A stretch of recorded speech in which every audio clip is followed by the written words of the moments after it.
VLAN 77 name management.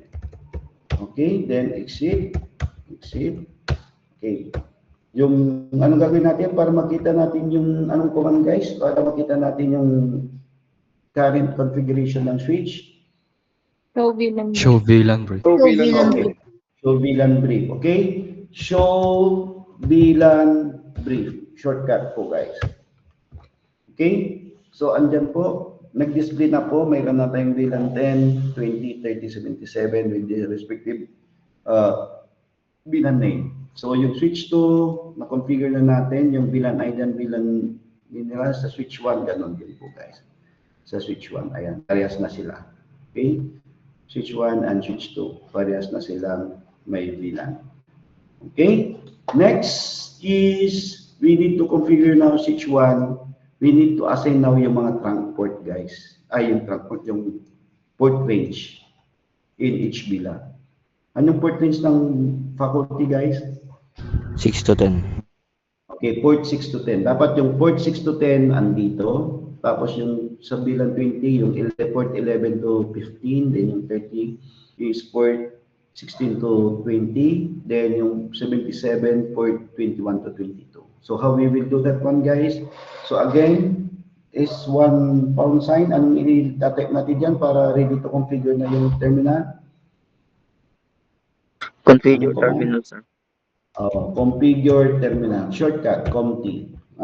Pero kapag once na nagtatype sa video nyo guys, kapag gumamit kayo ng shortcut, tinype mo COMT, pero okay, S1, tinype mo COMT, pero sinasabi mo sa audio mo, configure terminal. Okay? So configure terminal, tapos S1 config, so we need now to assign yung port range in each VLAN.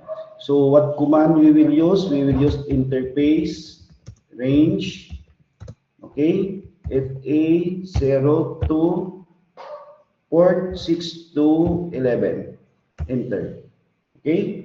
Then we will assign configure now those port range magiging access port. So switch port, mode, access, okay. Then switch port, okay, access para sa port 6 to 10 is what VLAN guys? VLAN guys. Ano yung port 6 to 10 VLAN? VLAN 10, sir. VLAN 10, sir. VLAN 10. So tandaan po niyo VLAN 10. So yung port interface range port 6 to 11 magiging switch port mode access siya, then it will access by VLAN 10. Ganun po yung explanation ng command na yan guys. Okay? So check natin, exit, maling command, exit, then exit, yan. Okay? Tignan natin yung current configuration na ng switch. So ano yung command? Show VLAN brief. Ayan. Ayan po guys, nakita na po ninyo yung faculty VLAN 10 faculty, andun na po yung port range. Okay, assign na po. So gawin na natin yung mga ibang VLAN. Okay, so again, configure terminal. Okay, then interface range, then FA0 / VLAN 20 is port range 11 to 15. Enter, then switch port, mode, access, then switch port, access, VLAN 20. Okay, then for VLAN 30, interface range, FA0 / 16 to 20, then switch port, mode, access, then switch port, access, that is for VLAN 30. Okay, then interface for VLAN 77 range, ano po yung range po niya guys? 21 to 22, sir. Okay, 21 to 22. then switch port, mode, access, then switch port, access for VLAN 77, enter. Okay, then exit, then show VLAN brief. Ayan po guys. So as you can see right now guys, yung mga port range is already assigned in each VLAN. Ayan po guys. Then activated na po na naka-access port na po yung mga ports in each VLAN po guys. Ayan. So same lang po, we will configure din po same doon sa switch 2. So let's proceed doon sa switch 2.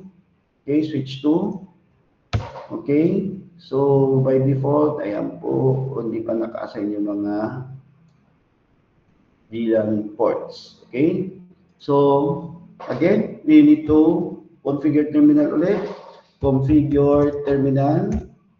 Then shortcut, int interface, range FA 0-6 to 11, enter. Then, switch port, mode, access. Okay, then switch port, access, VLAN 10.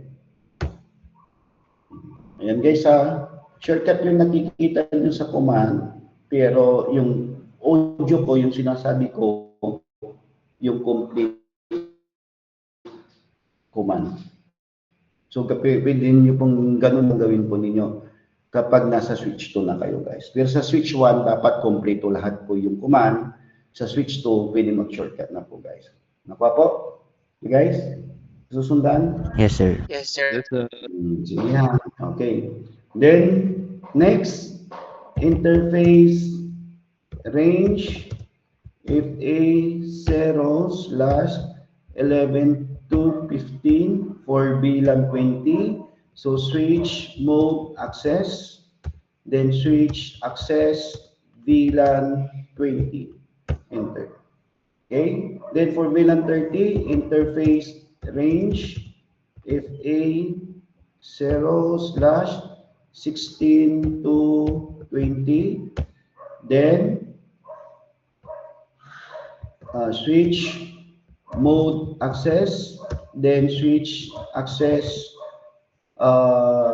VLAN 30.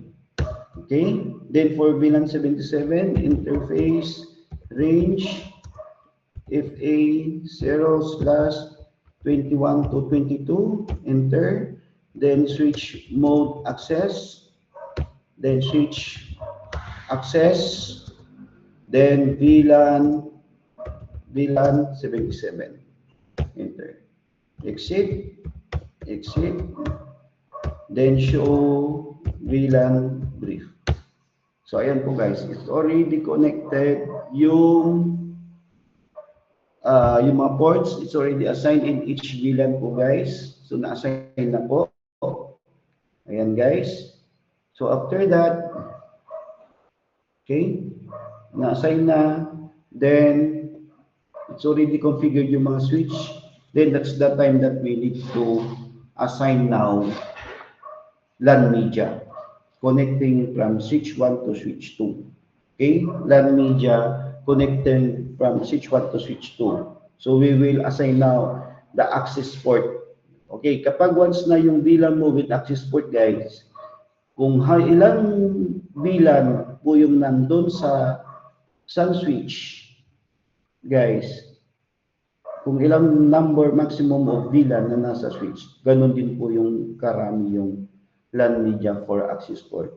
So always remember kung yung introduction to VLAN, in access port, in each VLAN, dapat may sarili silang access port media. Okay, so paano yun? Now, switch 1 to switch 2, dalawang device pero the same type lang sila. So anong gagamitin natin na LAN media guys? Sa net 1021 ninyo, kung two devices are the same type, anong network media ang gagamitin, LAN media guys. Kasasabi ko lang kanina bago tayo mag-start. Okay? So connection, okay? Crossover, okay? Crossover. Now, for VLAN 10, ano yung port range ng VLAN 10 guys? 6 to 10, sir. 6 to 10, okay? If you're assigning an access port media for that, for a specific VLAN guys, ang i-assign po ninyo para dun sa access port is yung last port po ang gamitin po guys. Yung last port ng range na yon. So, yung last port range niya? 6 to 10, so last port range niya is 10. Okay? Then, ganun din sa switch 2, ilagay mo last port niya is 10. Yan. So, that media guys is for VLAN 10 po guys. Okay? Then again, we will connect again one LAN media, okay, crossover for VLAN 20. So ano yung port range ng VLAN 20? 11 to 15. The last port in 11 to 15 is port 15. So switch 1, then sa switch 2, 11 to 15, try to check if what is the last available last port. So 15. So 11 to 15, so 15 may connect. Okay? Same in VLAN 30. So VLAN 30 is 16 to 20. So ang last port range under 16 to 20 is 20. Yan. Then dito naman sa switch 2, 16 to 20, last port range is VLAN pass Ethernet 20. Yan. So meron na tayong tatlong access port LAN media from switch 1 to switch 2 in each VLAN, doon sa VLAN 10, 20, 30. Now sa VLAN 77 naman, so crossover from switch. So ang available, ang range niya is VLAN 76 port 21 to 22. So ang available last port is 22. Then dito, ang available dito ngayon guys is 21 and 22. But again, we need to follow yung rules that if that is an access port, we will use the last port range. Okay? Under that range. So this for pass Ethernet 22. Ayan po guys. So, nailagay na natin yung mga access port in each VLAN po guys. Then we configured already yung mga connections. Then we can now test yung topology if we can, yung data packet is working properly. Okay? Dito guys, kapag once na nag-simulation kayo, click po natin yung simulation. Ang dami pong events na nakalagay po dito guys. Ang gawin po ninyo, click yung show all none para wala po naka-display. Then select one event lang po guys under IPv4 ICMP. Then close. So ito lang po yung dapat kong makita doon sa video ninyo kapag nandun na kayo sa simulation, ha? ICMP. Kapag may once na nakita ko ang nakalagay, ang dami-daming ganyan guys, may deduction po, malaki po ang deduction. Okay? So ulitin ko, kapag wawalisin mo muna yan, baka mag-simulate, show all none, edit filters, ICMP. Okay?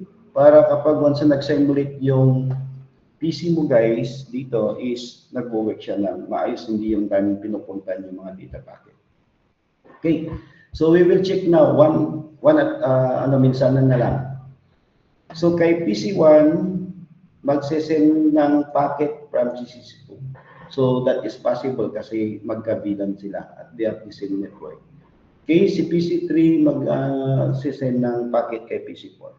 Okay, din si PC5, wala namang kabilan or wala siyang kabilan dito sa switch 1, doon na lang kay PC6 siya magsisend kasi magkabilan naman sila. Okay? Then, si PC7 magsisend kay PC6 kasi okay lang kasi magkabilan naman sila at magka-same network naman sila. Now, si PC8 walang kabilan dito sa switch 2, kaya magsisend na lang sa kabilan niya doon sa switch 1 kay PC2. Okay? Then si PC9 walang kabilan sa switch 2, kaya magsend na lang siya kay either kay PC3 or PC4 kasi sila lang yung magkakabilang under switch 1. Okay, so kay PC3 na lang tayo mag-set. Okay? Then after that, just click po ninyo yung simulate, then wait lang po natin hanggang maging successful yung data transmission. Okay? So now, ang in-execute dyan guys is yung inside in each switch muna. So yung mga data packet under dun sa mga switches. Then after that, nag-execute na ngayon yung iba going to other switch. Yeah, like si PC5, si PC8, and PC9. Okay?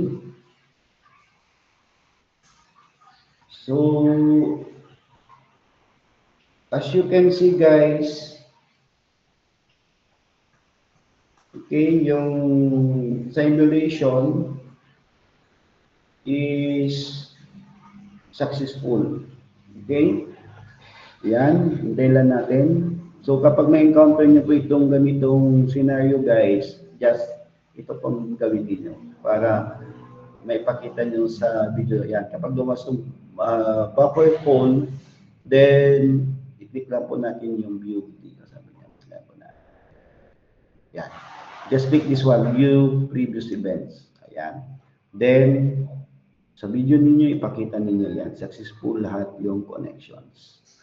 Yan. So this means that this is an indication na tama po yung ating configuration doon sa VLAN with access port. Okay? So ito yung last part nung video ninyo regarding VLAN with access port, guys. Pero may katuluyan pa to. Ang itutuloy nyo dito is yung VLAN with trunk port. Okay? Ayan po guys, so it's working now. Okay, delete ko lang ito. Ngayon guys, question ko guys, if I will send data packet from PC1 to PC4, is it possible? Guys? Sir, yes po, sir. Okay, so PC1 to PC4, simulate natin. X fill. So means hindi po pwede. Bakit? Bakit guys? Hindi magkaiba po silang bilan. Ha? Hindi po sila They're not saying parehas ng bilan. Okay. Hindi sila magkabilan at always remember po guys, yung IP address, hindi sila parehas. Iba yung network address ng PC1 at iba rin yung network address ng PC4. Nakuha po guys? Kahit same switch sila, connected sila sa same switch, guys, it doesn't mean na pwede na sila makipag-communicate to each other. No. Kasi nga, ginawa mo, nag-sub-network ka, nag-VLAN ka guys, nag-virtual VLAN ka, lahat ng mga networks, ginawa mo ng VLAN. Kaya hindi po pwede mag-communicate sila. Now, the reason para kung gusto mo mag-communicate yung VLAN 10 sa VLAN 20 or VLAN 30 or VLAN 77, you need to put one device here, network device, at yun yung router. Maglagay ka ng router dito sa switch, mag-connect ka ng router dito sa switch. Then, i-configure mo yung router na pwedeng mag-communicate itong mga ito. Guys, doon sa router na yon. Nakuha ninyo? Yun po yung gamit ng router. Now, dito sa IP configuration, ang ilalagay mo dito, anong kulang mo dito para gumana? Kung may router ka na, lagyan mo ngayon ng default gateway. Kasi yung default gateway, yun po yung sa router. Nakuha po guys? Ha? Yan. Pero, yan, yung router, di-discuss natin yan for midterm period yan. Naghahabol lang tayo ng lecture. Okay, so clear po sa atin? Guys? Clear po? Okay. For example, sir, maglalagay ako ng may example, may isa akong PC. Okay? Dito sa PC, pagkatapos ilalagay ko sa bilang 10. Yan. Yan, sa bilang 10. So, i-connect ko siya. Okay?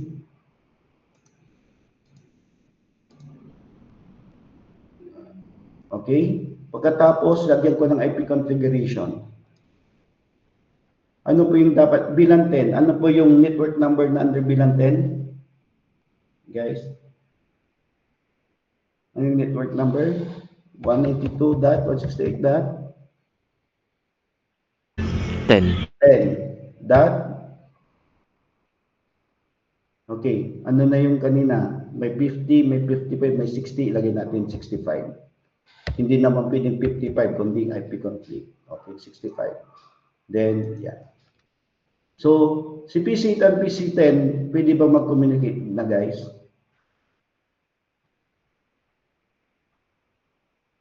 Guys? Or si P... Yes po, sir. Pwede po. Bakit? Sir, same po sila ng bilan.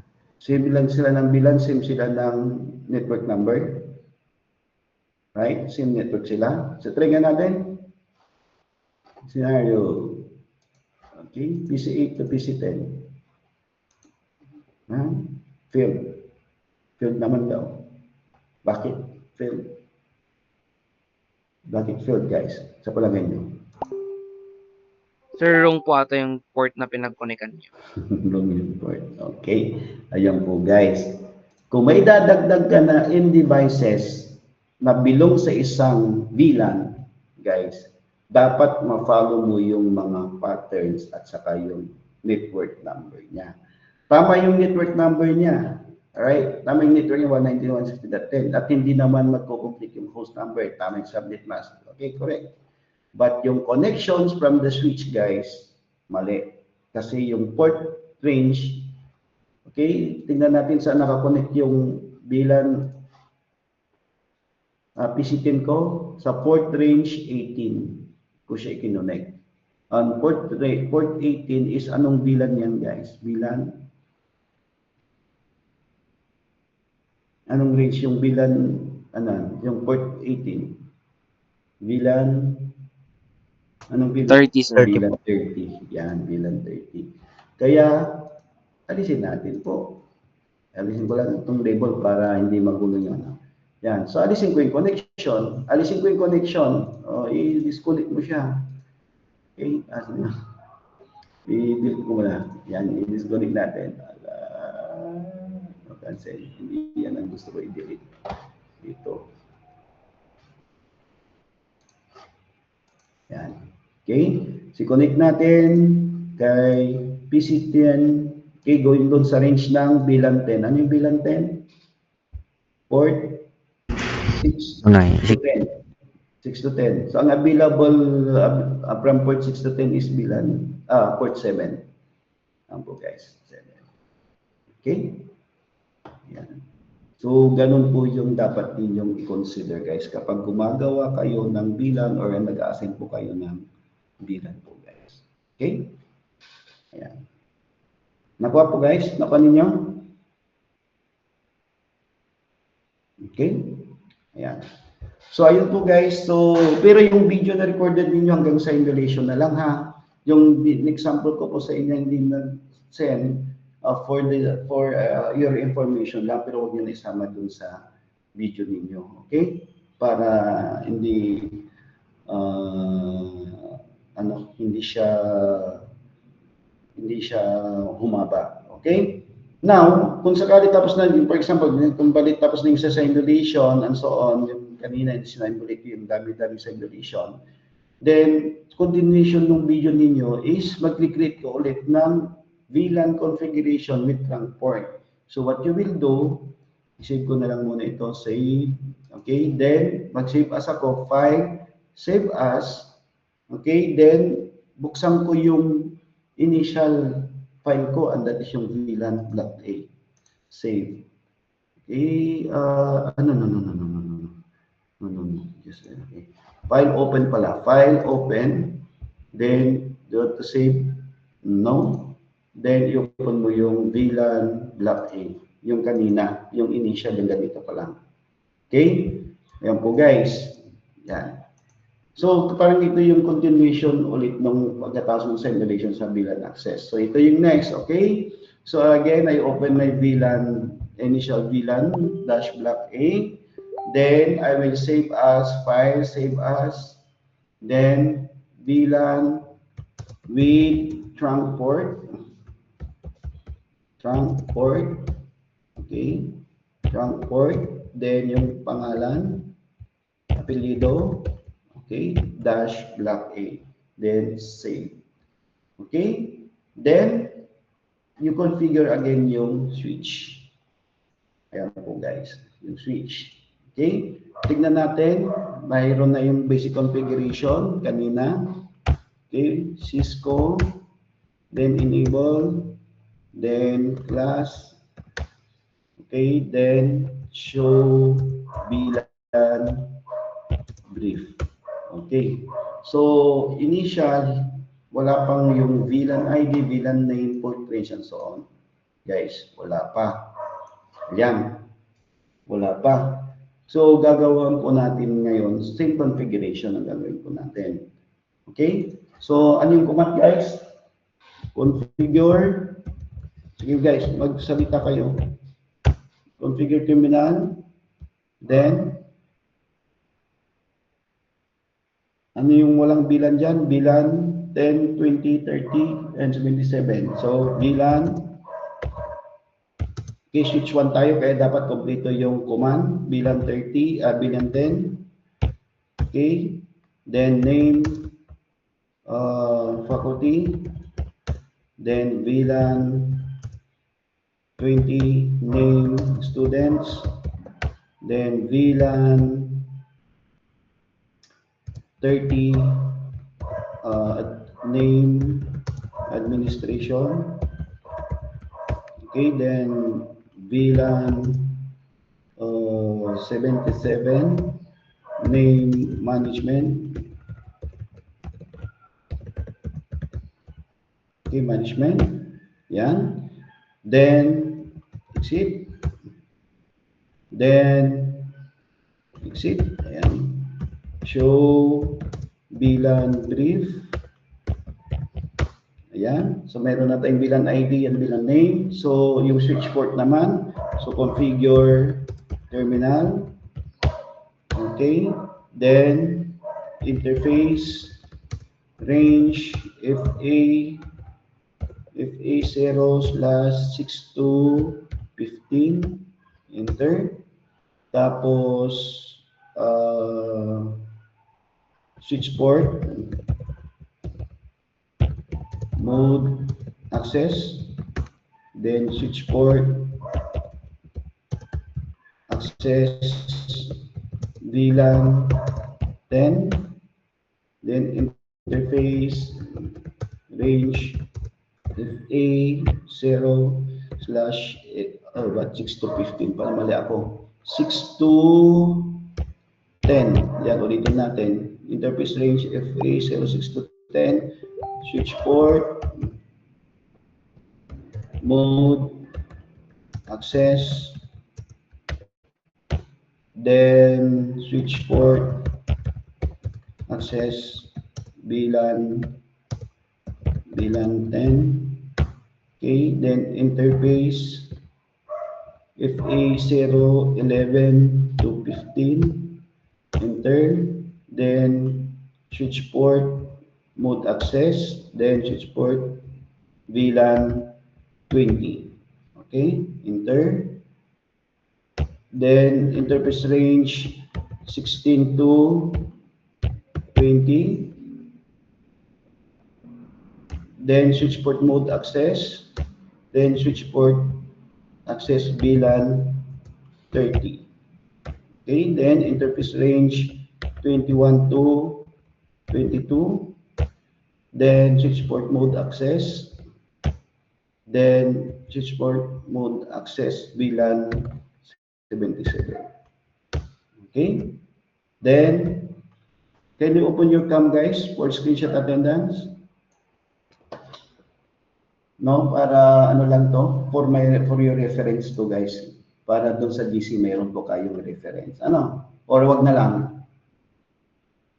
Wag na lang guys. Wag ko na screenshot to, yung command. Ano? Wag na lang. Tumagot kayo. Para hindi na Sir, ano screenshot niyo po, sir? Naka-screenshot na sa inyo. Okay, 1, 2, 3. Okay, share natin dun sa GC. Okay.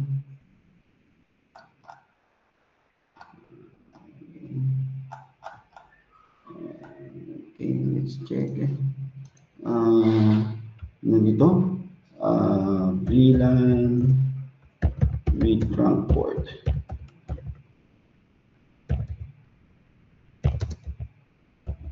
VLAN demonstration na lang.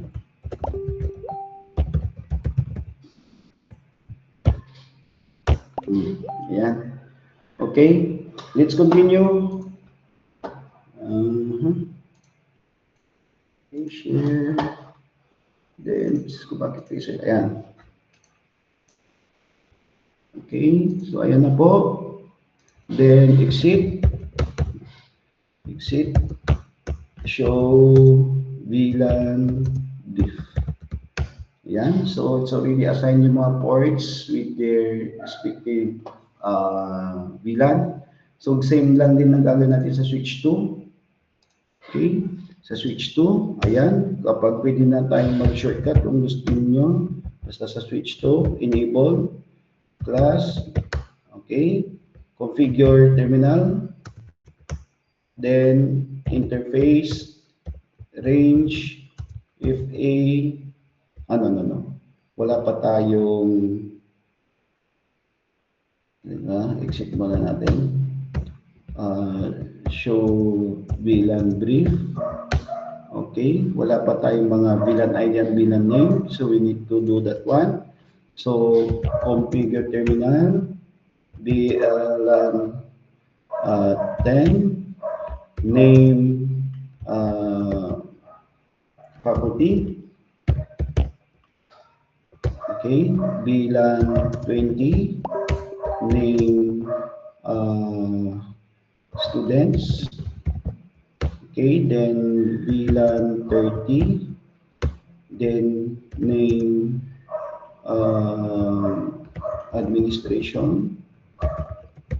Okay, then VLAN 77, name management. Okay, management. Then next is yung exit. Okay, then interface, shortcut, INT, range, FA 0/6 to 10. Then switch port mode access. Then switch port access VLAN 10. Then interface range for VLAN 20, 11 to 15. Then switch mode access. Then switch mode access VLAN 20. Then interface range FA 16 to 20. Then switch mode access. Then switch access VLAN 30. Okay, then interference range 21 to 22. Then switch mode access. Then switch access VLAN 77. Yeah. Then exit. Exit. Then show VLAN brief. Ayan. So it's already configured na po yung switch, guys. Yan, switch in each switch, guys. Yung switch 1, switch 2, na-configure natin yung kanyang VLAN with their access port. Now, trunk port po yung gagawin. So, label po tayo. Label. Dapat yung camera hanggang dito po. So, demonstration of VLAN with trunk port. Then, kawanan. Then, black. Okay. Yan po, guys. So, ano natin yung yung label.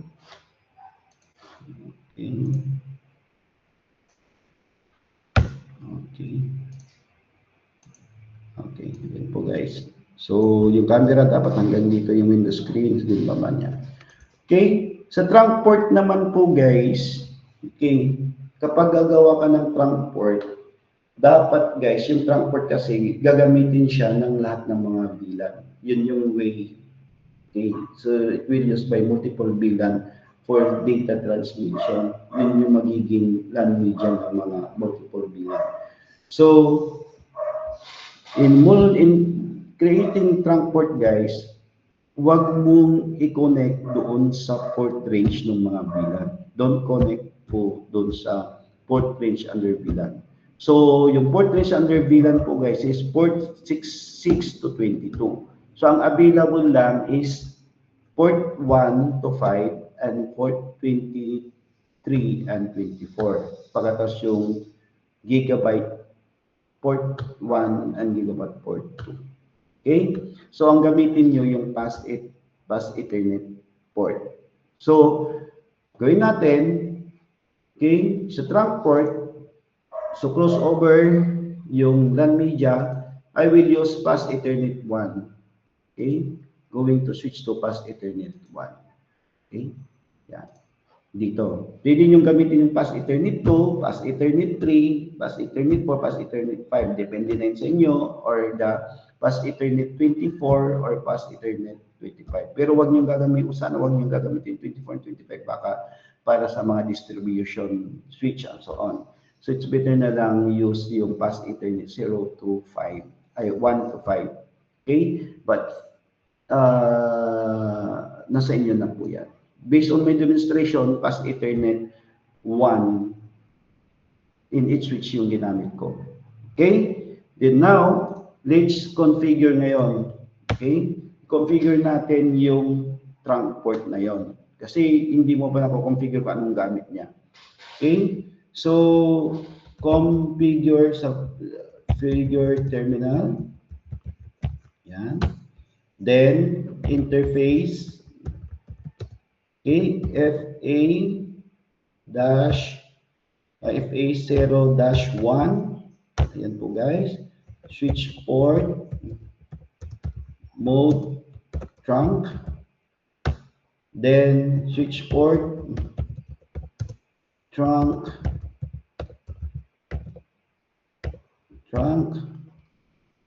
Allowed. VLAN 1 to 99. So means yung command na yan guys, lahat ng VLAN from VLAN 1 to 99 pwedeng dumaan dyan sa trunk port under pass Ethernet 1. Okay? Yan. Then enter. Ganon din po ang gawin mo sa switch 2. Sa switch 2 po guys. Switch 2, same command. Okay? So, configure. Okay. Sa switch to tayo, shortcut. Configure terminal. Then, interface FA0/1. Then, switch mode trunk. Then, switch trunk allowed. Sige, complete ko na lang ito. Allowed VLAN 1 to 99. Enter. Okay? Then, done. So, we already configured yung trunk under VLAN. Okay, yung VLAN with trunk port. So, switch 1, switch 2. Then, we can proceed now to check yung data packet in each VLAN and in each in devices guys. Okay, so again, simulation, show all none, needed filter, ICMP, close. Then we need now do some data transmission. So PC1 to PC2, PC3 to PC4, PC5 is same VLAN with PC6 to PC7, so magsisend kay PC6. Then PC7 to PC6. Then, PC8, magsisend kay PC1. Then, PC9 kay PC3. Yan po guys. Then, Let's simulate.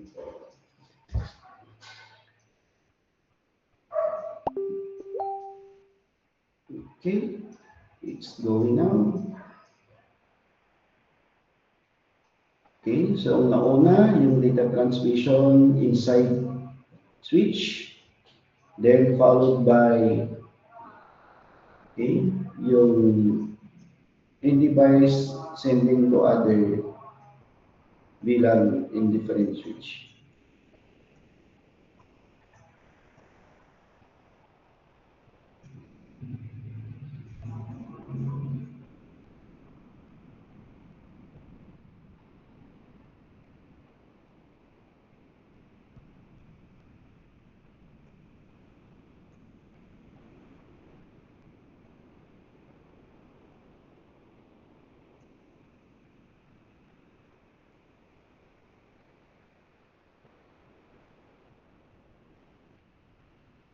Okay?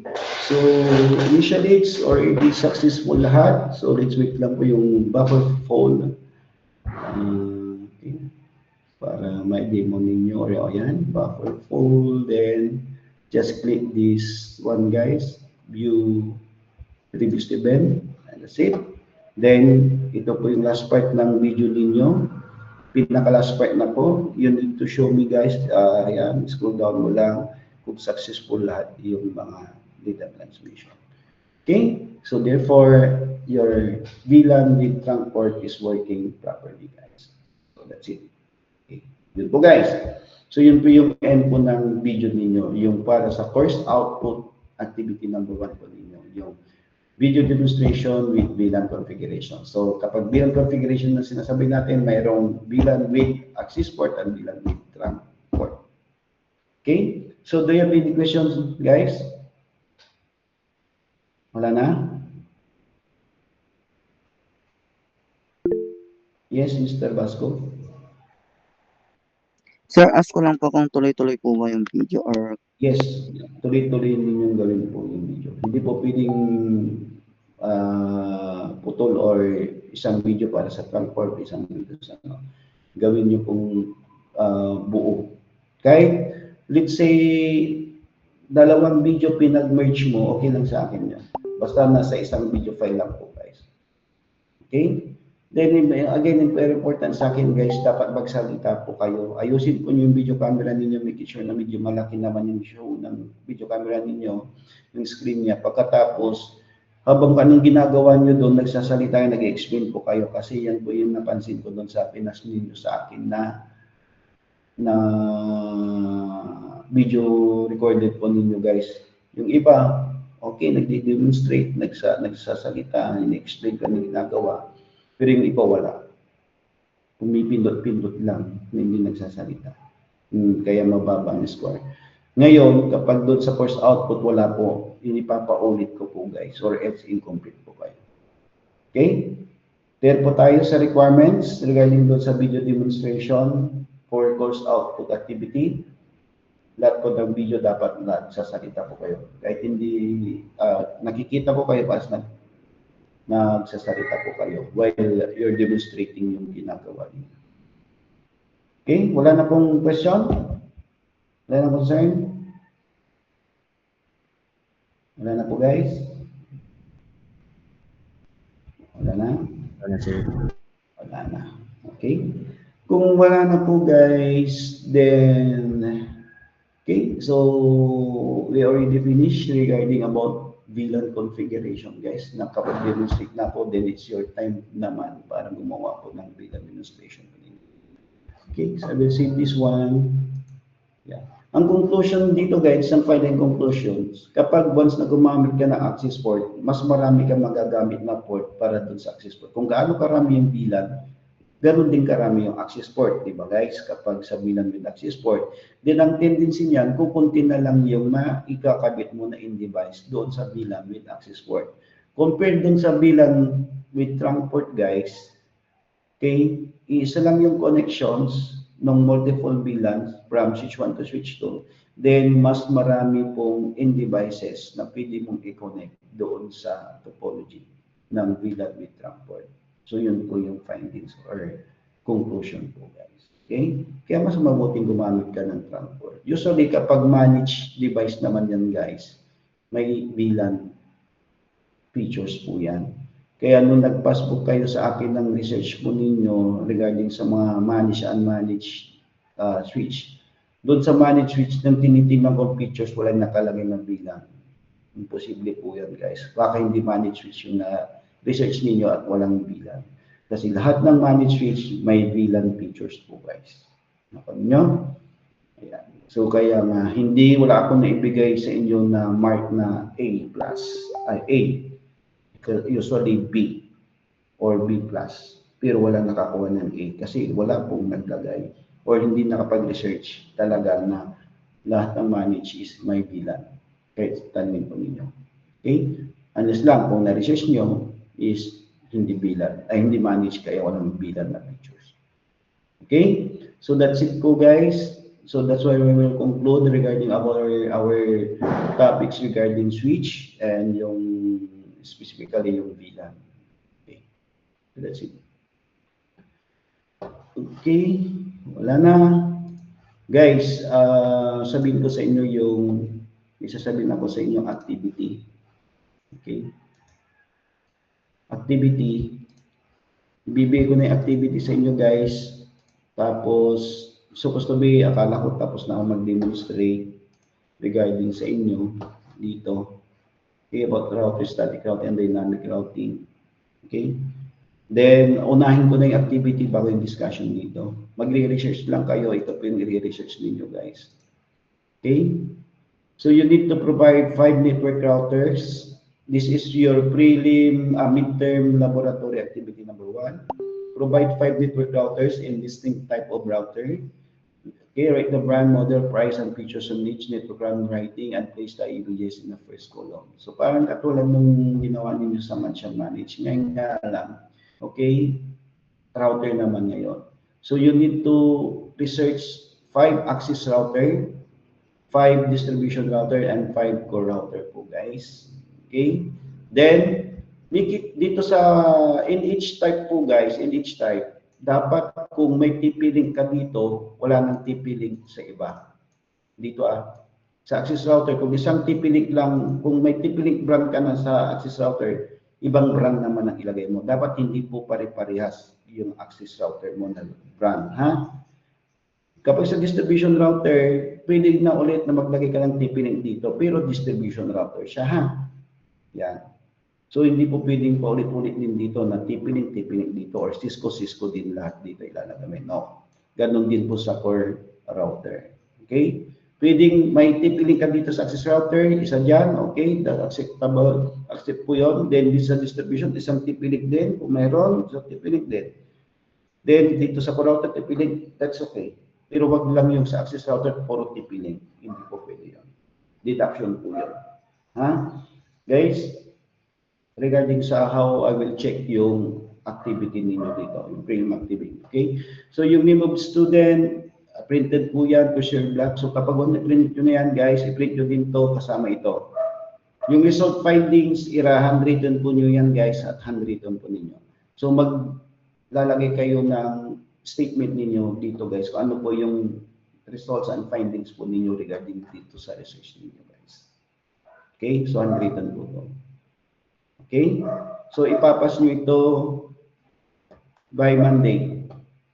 Magpapacheck kayo, guys. Pwedeng kayo magpacheck sa akin ng by Monday, guys. Kasi may pwede naman, yun naman schedule ninyo. Mag-meet tayo ng face-to-face ninyo is 9 to 10. Diba, guys? Monday.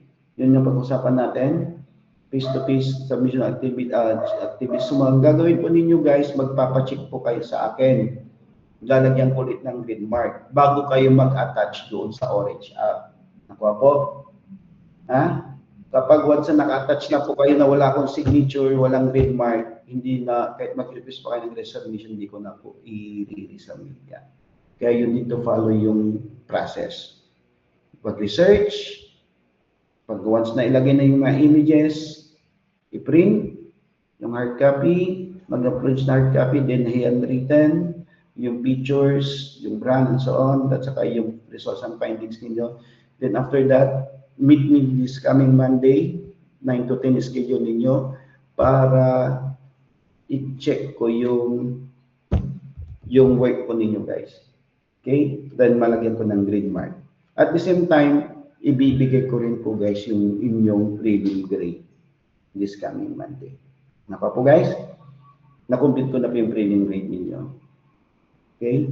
Kayo pa lang ang na-complete ko yung reading grade. Meron pang 6 pa na blocks. Guys. Okay? So, by Monday, checking ng activity ninyo regarding dito. Okay? Guys. So ito guys, ipopost ko ito bukas kasi magmi-meet tayo, may klase po tayo bukas, pero mangyayari bukas is activity, laboratory activity ang gagawin po ninyo bukas. Okay? So ipopost ko yung ito. I-discuss ko na ngayon guys kasi ang problema baka hindi ko ma-discuss tomorrow dahil sa internet connections kaya sinabi ko na sa inyo ngayon dito. Nakuha ko? So ang paper size na gagamitin ninyo A4 size po guys. Okay? So do you have any question concern regarding this midterm activity number 1? Midterm laboratory activity number 1 guys. Wala? Wala po guys? None po. None so far. Okay. So hintayin nyo na lang ito bukas ha. Malaki ang chance na hindi po tayo makapag-online bukas kaya asynchronous na lang po tayo, activity papagawa. Okay? Ipopost ko ito this coming tomorrow by 8 o'clock. Okay? So wala na. Then, another screenshot guys, open your cam. Screenshot para alam ko na na-discuss ko na sa inyo ito. Pero paalala nyo hindi ko pa ni-discuss sa inyo yung... Ay, alam ko na guys, alam ko na. Sa morning, 8 o'clock guys, 8 o'clock tomorrow, mayroon kayong panonoorin yung supposed to be yung gusto ko ipapanood ko sa inyo. Nakuha ninyo? 8 to 9. Ipapanoorin nyo yung video recorded ko. Then by 9 o'clock, ipopost ko itong activity na to. Nakuha guys? Ha? Okay. So 1, 2, 3. Okay, lagay ko lang sa GC para mayroon akong midterm